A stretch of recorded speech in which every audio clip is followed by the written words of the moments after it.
G'day, this is Paul Klein-Milner from Australia. Sorry I haven't been creating my devotionals. I've just come back from a 3-week holiday where I spent 2 weeks in the UK and then also in Scotland. Then I had a week of camping. Then I spent a full week on my business where, just because I was all holidayed out, I was sick of holidays and I just wanted to work in my office, and so haven't had time to create videos until now. So this is my first one back again. Turn with me to the book of Philippians, chapter 4. The book of Philippians, chapter 4, verses 8 and 9. Going the wrong way on my Bible. Philippians, chapter 4, verses 8 and 9. In fact, I'm reading from the New International Version. In fact, I just preached about this topic this last Sabbath. And this is what I want to share with you today. I'm actually going to post my sermon in a PDF file somewhere. So you'll be able to download it and read it for yourself. I'm sorry I can't create a half an hour video and post it on YouTube. It'll just be too big. I won't be able to do it. So you'll have to read the PDF file, and maybe if I get creative then I'll post it using a different player or something like that.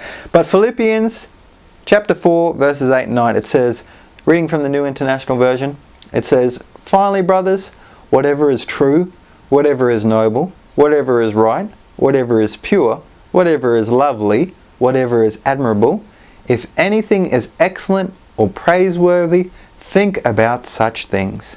Whatever you have learned or received or heard from me or seen in me, put it into practice, and the God of peace will be with you." It is so hard. It is so hard to think of things which are pure and noble when we're in this sin-filled world.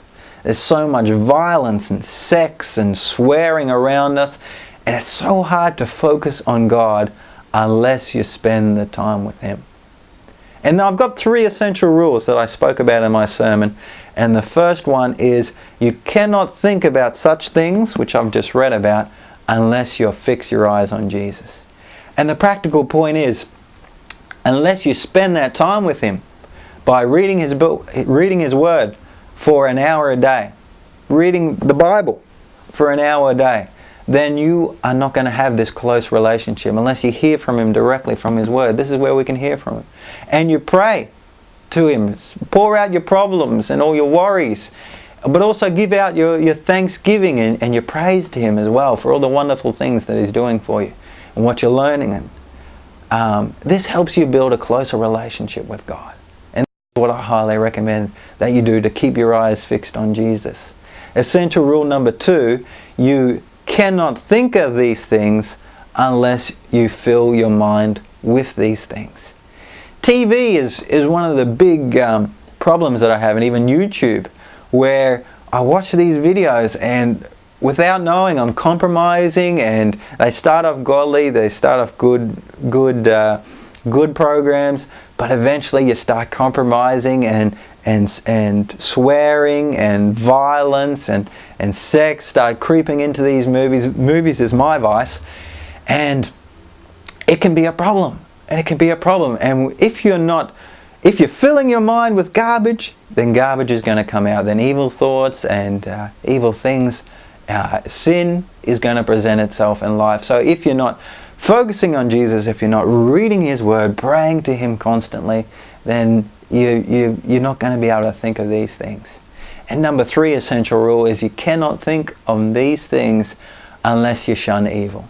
One of the Bible verses, I think it's 2 Corinthians 10 verse 9. Let me have a look.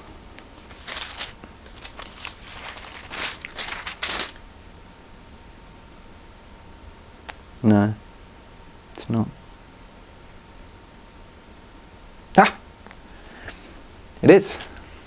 2 Corinthians chapter 10 and verse 5 says, "We demolish arguments and every pretension that sets itself up against the knowledge of God, and we take captive every thought to make it obedient to Christ."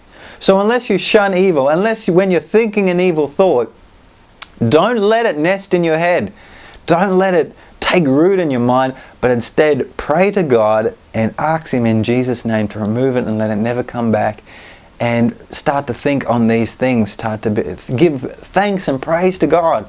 I found when I'm stressed, when I'm worried, when I've had enough, when I thank God for the beautiful things that He does for me, then these problems, I find it so much harder to take root in me. And so that's what I recommend for you. So this is Paul Klein-Willmer from Australia, wishing you all the best in your relationship with God, drawing closer to Him, because it is so very important, and I highly recommend it. I've been in the opposite end, where I didn't know God, didn't want to know Him, and I can tell you that life with God is 200 billion% better. So I'm praying that you will have a closer relationship with God every day. That's my prayer. God bless.